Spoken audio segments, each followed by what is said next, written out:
Perubahan untuk mengarah kemajuan sebuah wilayah adalah cita-cita seluruh anak bangsa. Dengan perubahan tersebut merupakan inovasi yang perlu dicontoh. Salah satu pengurus Katimangunan Kabupaten Ketapang, Kalimantan Barat, Yosep Ahok mengatakan bahwa selama ini melanglang hampir seluruh Kalimantan Barat, pihaknya merasa sedih karena wilayahnya di Kabupaten Ketapang pembangunan tidak merata. Banyak perubahan baik itu pabrik sawit, tambang, namun tidak bisa mensejahterakan masyarakat sekitarnya, bahkan hanya sebagai penonton saja. Selama 5 tahun terakhir ini pembangunan bisa dikatakan stagnan, sama sekali tidak tampak. Sampai-sampai pihaknya melakukan sebuah terobosan membuat sebuah kolam dengan mengandalkan air tada hujan, karena sungai di lingkungannya rata-rata tercemar limbah pabrik yang ada di sekitarnya. Ahok menambahkan pihaknya sengaja membuat banyak kolam di kebun karena kalau musim kemarau airnya bisa untuk mengairi tanaman dan kolam sewaktu-waktu bisa dipanen. Harapannya agar pemerintah Kabupaten Ketapang bisa membantu bibit ikan dan pakannya selama 1 tahun. Saya berharap bahwa membawa perubahan ya, kita dengan pilkada ini masyarakat dengan adanya perubahan ya, kita untuk ganti kepala daerah baru supaya ada perubahan. Ya, adapun saya menyampaikan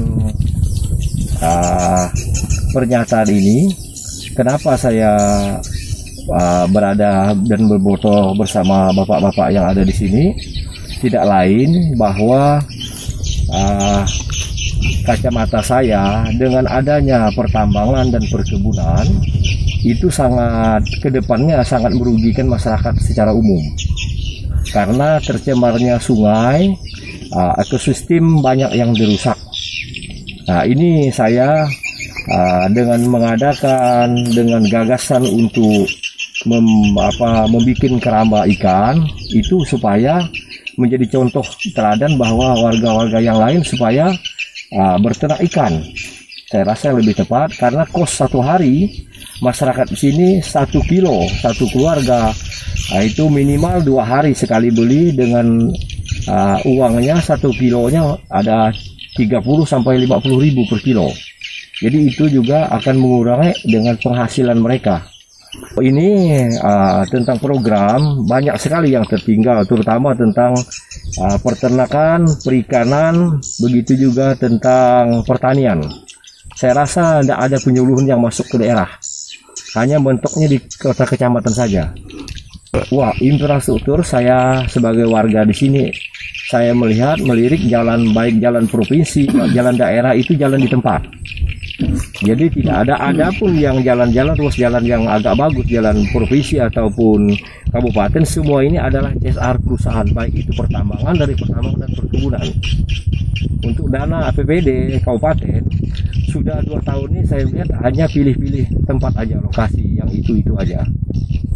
Terutama di daerah Kecamatan Marau, Manis Mata, Air Upas, dan Jelai Hulu tuh infrastruktur sangat jelek. Ya, kita ada dua sisi. Pertama tentang bagaimana kandidat yang ke depan ini bahwa melihat perlunya, saya rasa tentang pemekaran, baik itu pemekaran desa, kecamatan, bahkan kabupaten. Itu yang pertama. Terus yang kedua, bagaimana dengan keadaan pandemi COVID ini, masyarakat yang hilang mata pencarian seperti apapun hasil bumi, dengan harga karet yang menurun, begitu juga sawit dengan harga yang tidak labil turun naik. Itu saya rasa kita harus perlu bupati yang akan datang yang terpilih mencari investor yang lain untuk masukkan jenis-jenis tanaman pangan, apakah itu dari singkong atau tebu atau juga tanam-tanaman yang lain. Saya rasa jangan terpaku dengan hanya sawit saja. Ketika anjlok sawit ini sangat berbahaya dampaknya kepada masyarakat ramai. Injil Trans TV mengabarkan.